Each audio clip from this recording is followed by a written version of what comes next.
Alrighty, hello boys and girls. How's everybody doing? Hoping the day is finding you well.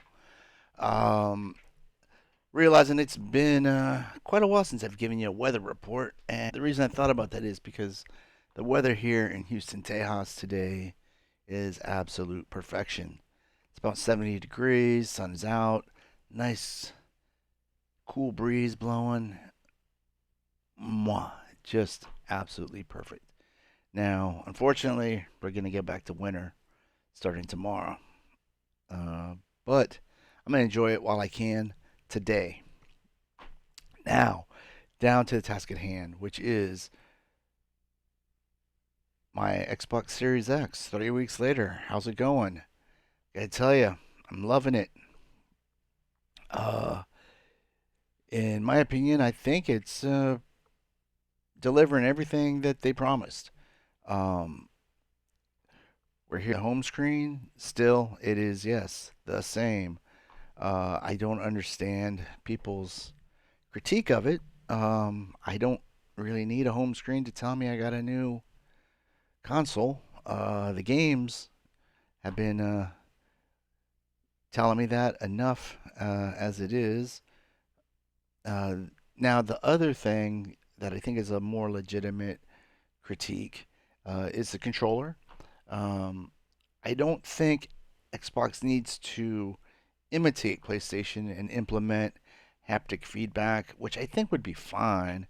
What I would like to see them do is split the difference between the standard controller and the elite controller. As for myself, as I stated, I'm still using my Elite 2 controller, which is also another good thing about Xbox. You can use your old equipment.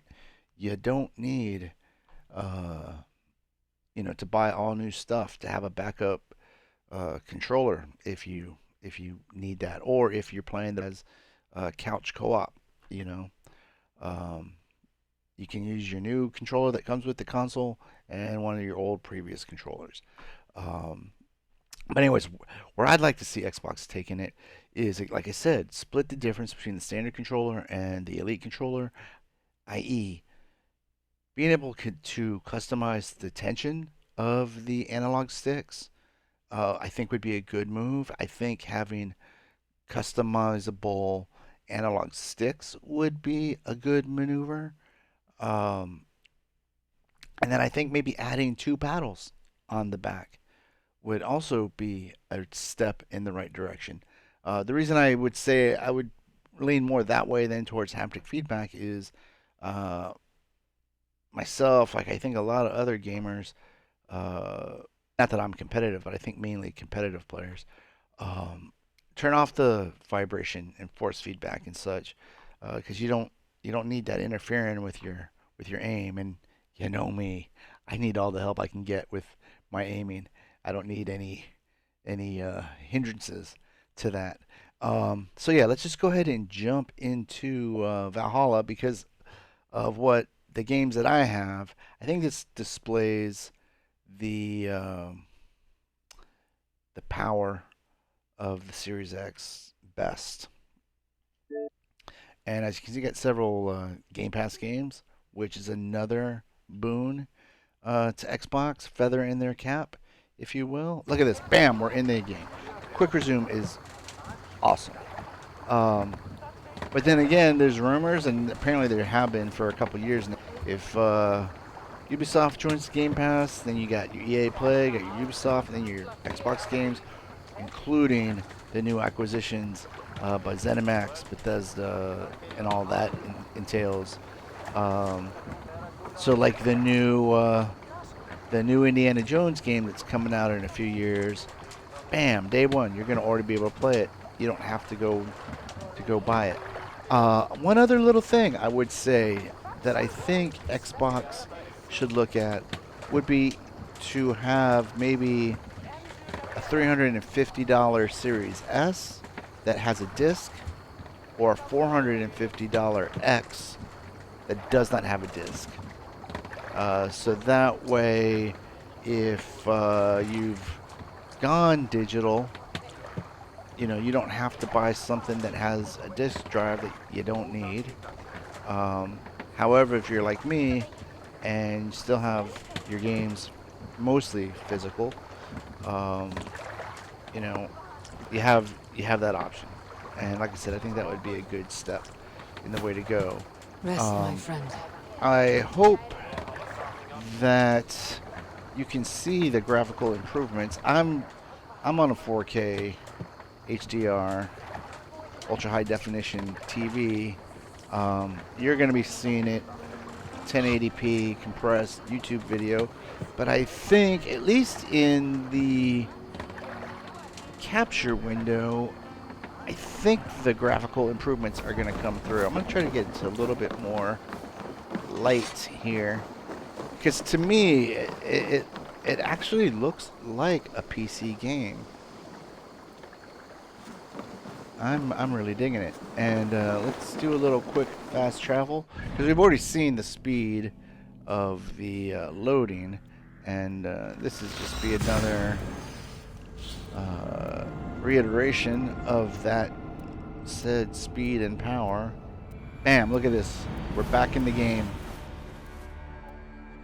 That was, I want to say, less than 30 seconds. Um, wow, I'm dumbstruck. I cannot really say how awesome that is. And over the years, the time saved by that loading speed, incalculable. Now, I will say this: if you are in a position to upgrade or you're looking to upgrade, I think you're looking at two different things. And I'm not talking about the consoles. I'm talking about your TV slash monitor, I guess, and the console. Um, and and this kind of ties in too to like maybe the lack of exclusives at the this point in time for Xbox. Maybe look at the new consoles as a future-proof type thing, where those exclusives are coming, and and you're gonna be prepared. The other, like I said, is your TV. The new consoles have the ability to play games upwards of 120 FPS. Uh, However, the TVs now that support that, I believe, are very expensive. Like I said, I have a 4K TV. It only supports 60 FPS, which is an improvement over 30 FPS, and I'm not complaining. I'm actually loving it. Um, it's hard to describe. It's more something that you feel more than anything else, and so that really won't translate. Um, I guess I could always do this sweeping back and forth thing that people tend to do. Look at that smooth, no jitters or judders. Um, so yeah, going back to what I was saying. Um, I guess you got two ways of looking at it. Maybe you improve your TV and then look to get a new console down the line, and then you'll be ready for it. Uh, Personally, if it was me, I would obviously look at it from the different direction. I'd get the console first, enjoy the 60 FPS, and then in a year or two, when 120 becomes more common, the costs are coming down, then you can jump into that. Uh, Monitors, I'm not really that familiar with. I game on a TV, have always gamed on a TV, but and I've also heard that HDR doesn't really come across that great on monitors. Um, but that's your own personal choice. If that's what you want to do or what you like, it's totally fine. Um, so I think that's about the major talking points I wanted to hit. With one last thing, which is this: maybe you're more of a PlayStation person. If that's the case, I think you should probably get a PS5 if you can afford it, and it's not gonna uh, you know, hurt you too bad. Because again, in these days and times, I don't think these new consoles are necessities. Uh, They're more of I can't think of the word. The opposite of necessity, but they are a very nice thing, and I think a really good investment. I spend I would say, 95% of my entertainment dollars on gaming. Spend most of my time gaming. Hardly watch TV or movies, so it's well worth the money that I put into it. Um, but that being said, I still feel like I, with the availability still being an issue, I don't think you shouldn't have the FOMO, the fear of missing out. These things will be available, and I think that we're getting closer and closer to where you can just walk into a store and pick one up. Um, but you got to think of your family first, and your, like your rent, your food. Uh, but like I said, if you can swing it, I highly recommend upgrading to one of the new consoles. Which also brings me to the other thing too is you don't necessarily have to get the X. That's one thing I do like about Xbox, along with the Game Pass, is that they give you that $300 Series S option, which you're going to get most of the graphical and sometimes even better graphical performance, depending on the game that you're playing. Um,